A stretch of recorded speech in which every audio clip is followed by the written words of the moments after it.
I am Shalini Singh, this is my YouTube channel. Welcome to my channel. Student, आज की इस class में grammar का ये टॉपिक है आपके लिए। Class 10th UP board exam new syllabus है, वो भी एनसीईआरटी बेस्ड पर है। और जो आने वाले एग्ज़ाम हैं 2022 में अब जो हेल्ड होंगे तो उनके लिए ये सिलेबस है। तो ये फर्स्ट चैप्टर है ग्रामर का, आप इसे ध्यान से समझेंगे और नोट्स भी अच्छे से प्रिपेयर करेंगे। अभी डियर स्टूडेंट्स क्या है, आप अपने नोट्स को केवल अच्छे से प्रिपेयर कर लीजिए। जिसका जो कॉन्सेप्ट अगर ना समझ में आए तो वो जब आपकी ऑफलाइन क्लासेस शुरू होंगी तो वहाँ पर आपको अच्छे से समझा दिया जाएगा। पहले एक बार आप नोट्स अपने प्रिपेयर कर लो, ताकि ये भी नहीं रहेगा कि लिखना है समझना है, और जिसको समझ में आ जाता है तो बहुत ही बेटर है। जिसको कोई कन्फ्यूजन है तो वो परेशान ना हो, एक बार अच्छे से आप अपनी नोट्स को प्रिपेयर कर लें। So now let us continue to class. Okay, तो अभी एक बार आप समझ लें और बाद में अपना अच्छे से कॉपी पर नोट कर लेंगे। तो देखो, ग्रामर में पहला टॉपिक है आपका पार्ट ऑफ सेंटेंस। क्या है टॉपिक? Part of sentence. इसे आप ध्यान से समझेंगे और समझते हुए ही लिखेंगे, ठीक है ना, ताकि आपको कोई प्रॉब्लम ना हो, अच्छे से आपका कॉन्सेप्ट भी क्लियर हो जाए। तो पहले हेडिंग आप डालेंगे पार्ट्स ऑफ सेंटेंस। अब देखिए यहाँ पर पार्ट्स ऑफ सेंटेंस में क्या है, a sentence will have several parts to it. Sentence के कई सारे पार्ट्स होते हैं, सब्जेक्ट, वर्ब और सेंटेंस कॉम्प्लीमेंट्स। 3 टाइप्स यहाँ पर बताए गए हैं, सब्जेक्ट, वर्ब और सेंटेंस कॉम्प्लीमेंट। ओके, तो अब देखिए आप, सब्जेक्ट क्या है, सब्जेक्ट किसे कहते हैं, सबसे पहले आप ये समझेंगे। ओके, तो यहाँ पर पॉइंट्स डालकर लिखवाया गया है, इसी तरह आप भी लिख लें। अ सब्जेक्ट इज हु और what is completing the action of the sentence. The subject is who और what is completing the action of the sentence. मतलब सेंटेंस के जो एक्शंस को कंप्लीट करता है उसे हम सब्जेक्ट कहते हैं। पॉइंट अगला है, subject can be either a noun और प्रोनाउन। सब्जेक्ट क्या हो सकता है, नाउन भी हो सकता है और प्रोनाउन भी हो सकता है। अगला, often the subject appears at the beginning of the sentence. Mostly बात है कि सब ऑफ्टन सेंटेंस में, मतलब ऑफ्टन ये नहीं कह, ऑलवेज नहीं कहा गया, समझना सेंटेंस को ध्यान से। कहा गया है कि often the subject appears at the beginning of the sentence.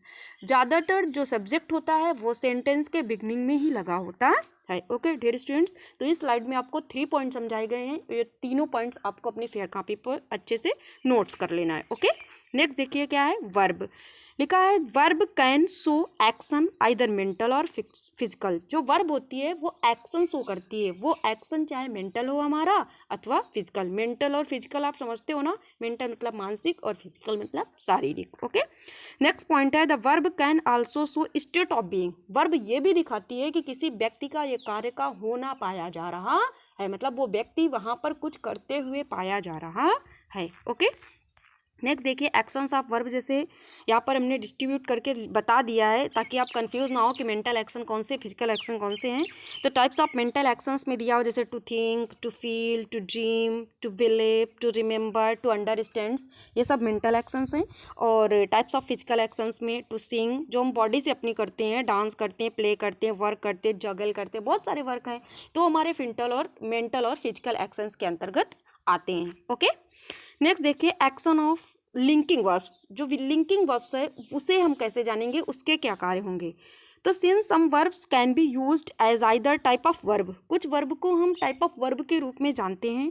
How can you decide how the verb is being used. हमें कैसे पता चलेगा कि यहाँ पर किस प्रकार की कौन सी वर्ब का हम यूज़ कर रहे हैं, एज एन एक्शन वर्ब और एज लिंकिंग वर्ब। मतलब हम ये कैसे डिसाइड करेंगे कि ये एक्शन वर्ब है या लिंकिंग वर्ब है, मतलब कार्य करने वाली ये वर्ब है या सेंटेंस को लिंक करने वाली वर्ब है ये। तो यहाँ पर हिंट देखो दिया हुआ है, there is a test that can be used for predicate nouns. जो प्रेडिकेट नाउन्स को हमारे यूज्ड करते हैं वहाँ पर, ऐसी जगह पर हम समझने की कोशिश करेंगे। Since predicates nouns rename the subject. Predicate noun का ही रीनेम होता है हमारा सब्जेक्ट। सब्जेक्ट को ही हम एक रीनेम दे सकते हैं, उसे कहते हैं प्रेडिकेट पार्ट्स। मतलब जो प्रेडिकेट होता है वो हमारे सब्जेक्ट पार्ट में ही पाया जाता है।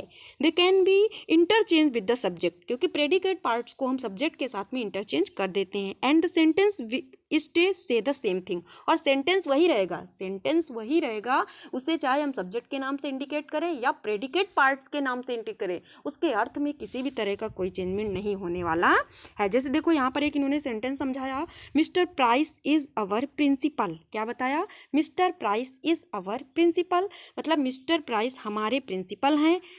चाहे यहाँ पर अपोजिट कर दो, predicate part subject part Mister Price हो गया और प्रेडिकेट पार्ट हमारा मिस्टर आवर प्रिंसिपल हो गया। इसको हम प्रेडिकेट पार्ट को उठा करके पहले लाते हैं, our principal is Mister Price, लेकिन सेंटेंस का अर्थ तो वही है, उसमें कोई परिवर्तन नहीं है, चाहे उसको हम आगे लिख दें या पीछे लिख दें। ओके, अब देखिए प्रेडिकेट एडजेक्टिव क्या है। Predicate adjective describe the subject. जो हमारे प्रेडिकेट एडजेक्टिव होते हैं वो सब्जेक्ट को डिस्क्राइब करते हैं। They will follow any linking verb, वो किसी भी लिंकिंग वर्ब को फॉलो करते हैं। Be careful of the sensory linking verbs, वो बताते हैं कि लिंकिंग वर्ब में कैसे हमें केयरफुल होकर के उसको सेंस लेना है। जैसे एग्जाम्पल यहाँ पर दिया है, Mister Bruce grew angry while driving. तो हाँ, यहाँ पर वो बता रहे हैं कि कैसे हमें समझाना है और कैसे फॉलो करना है। डियर स्टूडेंट, आज के इस वीडियो में इतना ही टॉपिक है, आप इसे अपनी फेयर कॉपी पर नोट कर लें। उसके बाद कल इसका अगला कंटेंट हम आपको लेकर के आएंगे। ओके।